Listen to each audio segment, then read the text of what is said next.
So I've yet to see any mention of MPC3 as a software for a desktop. And I noticed in like one of the MPC3 videos that have been released within the last few weeks for MPC3 is like if you plug your MPC in controller mode, then it reverts back to the UI on your actual MPC of 2.0, 2.15, whatever the latest is that we have. So this brought like this wild theory into my mind. And so I wanted to pose the question, could it be that Akai is possibly working on an ecosystem so big that it will be phasing out the desktop software completely?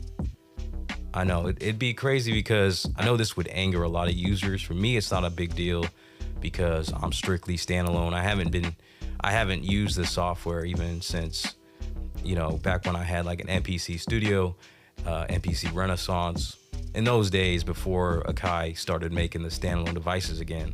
So if we look at the Akai Force, for example, it's been completely standalone. It's not a device that connects to a computer in controller mode. There may be ways of like integrating that with Ableton Live because Akai was the creator of the first Ableton Push, and so they have some of that history there, and they've created like something with the Force where it resembles Ableton Live. But it is a completely standalone device. And Force 3.0, when that was announced, it brought a lot of features that are very similar to what we're seeing in MPC3, like disc streaming, the arranger, for example. And this was released like back in 2019, So and we're just now seeing these features in the MPC with MPC3. So, I mean, MPC users have got to be like some of the most patient producers, most patient people, because maybe some of the Force users don't know what they got exactly. Maybe they haven't been in it for that long. And I've never used the Force, but I've been paying attention since when the MPC Live, the original Live, and the X came out. I've been right on it. I pay attention to the stuff. I'm a nerd about it. So, and I've wanted to try Force, and it just has a lot of those features that a lot of us have desired within the MPC, and we're finally getting it. So just looking at that, the Force and the MPC share a lot of the same features, a lot of the same UI, the sample edit and program edit or track edit. And I believe the way that the Force works now is a track by track kind of thing that we see in MPC3. So like historically, if you look at it, a lot of the features that pop up in the Force will end up landing in the MPC. Sometimes MPC gets certain features before Force does. For example, like back before we even had instrument plugins, before that was a thing, around that time when Force got some of those things, it had hype built into it before MPC did. So we didn't have hype for a while. And now, the Force and Akai, pretty much you can get all the same instruments, and I think it has pretty much all these same effects and all that. I could be off because I don't use Force, but as you can see, like historically, it's really on the same platform. It's pretty much the same.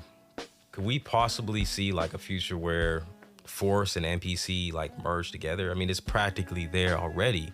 It must be built off the same, I don't know, like programming or whatever. Think about it, could the goal be to bring Force into the controller mode and have it also work with a software that Akai brings, and the MPCs and the Forces, and they have just, maybe they create new machines that all work with the software? Just a thought. Or could it possibly be, like I was saying, that this ecosystem is being built to be so massive that they're trying to keep you off of needing to get on a computer? Because I mean, evidence shows that Akai is monopolizing their ecosystem. They're creating plug-in effects, instruments, and you can purchase all these things wirelessly through Wi-Fi, and you really don't need a computer. For me, that's how I feel. Like, I write and record my songs purely in standalone, even now, without having MPC3. And MPC3 is really setting itself up to be its own DAW. With the arranger, I see a lot of more people probably taking on recording vocals and doing full songs now that they have that arranger. There's one thing too that I kind of see as evidence, and maybe I'm ignorant because I don't use the software, but one thing I've heard is that VST3 support in the MPC software has been non-existent for some time. And what does that mean? Like, Maybe y'all can educate me in the comments, but does that mean you can't get third-party instruments like most of them that are available for use that you could use in most DAWs? Now think about that. Why hasn't that been fixed? Could this be an indicator? Could it be by design because they are moving towards separating themselves and being their own exclusive DAW ecosystem, where if you want to use their stuff, then you're going to buy into the instruments and into their plugins specifically. Maybe they are working with other companies too. It could be a thing where I may see instruments from other companies other than Air. Maybe, I don't know. I don't know when it comes down to the business of that, but we do know they bought like Boog, however you say that.